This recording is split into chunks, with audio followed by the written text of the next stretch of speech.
মানে হুমকি দিয়া অস্ত্র ধরাইয়া পিস্তল ধরিয়া এই সমস্ত করে, যেমন মাহাতাব বলল এরকম সানাউল্লাহ বাস্টার পর্যন্ত গাইল দিয়েছে, আমাকে কইছে বোধাই বাংলা কথায় আমাকে ওই লিখে দিয়েছে, আমরা বলতে পারি নাই।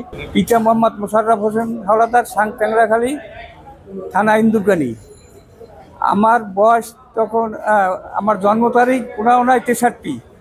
তখন একদিন এক দারোগা এসে গাড়ি লই আপনার পারে আর যাইতে হইবে। আমি পারে আর গেছি, কী ব্যাপারে সাক্ষী দিতে হইবে। আমার বয়স তো তখন হয় নাই, আমি কি সাক্ষী দেবো। আর তখন তো সাইদিরে চিনতামও না, সাইদি কেডা নাকি। শুনছি একজন ভালো বক্তা, ভালো আলেম, আমার বাপের কাছে শুনছি না সাক্ষী দিতে হবে। তখন পাহাড়ের ওই পুলিশের অফিসার সানাউল্লাহ এডিশনাল আইজি, তখন সে বলে সাক্ষী দিতে হবে, বয়স কি না ওকে আমরা বুঝবো ট্রাইব্যুনালে, তোমার সাক্ষী দিলাম। সে অনেক ধরনের গালাগালি আমাকে ব্লাডি বাস্টার্ড করে গালাগালি করছে অনেক সময়। ওই ট্রাইব্যুনালের এডিশনাল আইজি সানাউল্লাহ। আর এখানে এক অ্যাডভোকেট যারা ছেলে, ওই শহীদ হায়দার আলী, তারপর সাইদুর রহমান, রানা দাশগুপ্ত, এরাও আমাদের অনেক প্রসার দেশে সাক্ষী দিতে হবে। বিচারের রায় তো আমরা করাবো। এবং একদিন আমাদের ওই ট্রাইব্যুনাল রয়ে গেছে, বিচারকের কক্ষে ঘুরেই দেখাই যে এইসব এই বিচারক, এই তখন জাহাঙ্গীর আলম প্রধান বিচারপতি কয়ে, হেও কইছে কয়ে তোমরা সাক্ষী দেবা, যা বিচার করবো আমি। বিচারক? হ্যাঁ, বিচারক। এই এখন আমরা সুযোগ হয়েছে, আর পূর্ণ বিচারক ভালো লোকের জানো।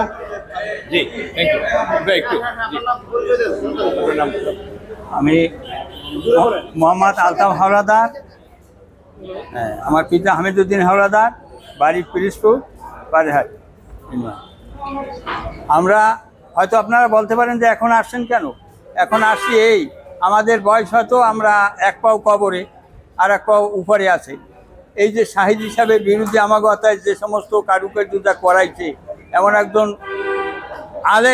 আলেমের বিরুদ্ধে আমাকে যে সমস্ত কাজবাজ করাইছে, আমাকে তো এখন করে করে খাইতে আছে।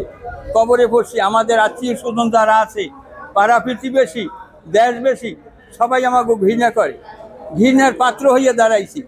তা এখন চিন্তা করি যে এখন ঘৃণার পাত্র হইয়া দাঁড়াইছি, শেষ বয়সে যদি একটু মানে দেশের কাছে, জাতির কাছে, সবার কাছে বলতে পারি যে না, সাইদি সাহেব ভালো লোক ছিল, আমরা তার জন্য আমাকে যে কাজ করাইছে এই কাজটা সম্পূর্ণরূপে আমাকে মানে হুমকি দিয়া অস্ত্র ধরাইয়া পিস্তল ধরিয়া এই সমস্ত করে, যেমন মাহাতাব বলল এরকম সানাউল্লাহ বাস্টার পর্যন্ত গাইল দিয়েছে, আমাকে কইছে বোধাই বাংলা কথায় আমাকে ওই লিখে দিয়েছে, আমরা বলতে পারি নাই।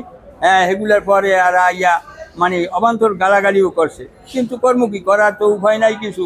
যখন আইনেই ফালাইছে, আমাকে অনেক দিন পর্যন্ত রাখছে, রাখিয়া টেকে এইভাবে পড়াই দিয়েছে, তারপরও আমরা ঘুরাই দিই, তারপরও দেখি যে জীবনের কোনো আমাকে নিরাপত্তা নাই, এই বিদায় করতে আমরা বাধ্য হয়েছি।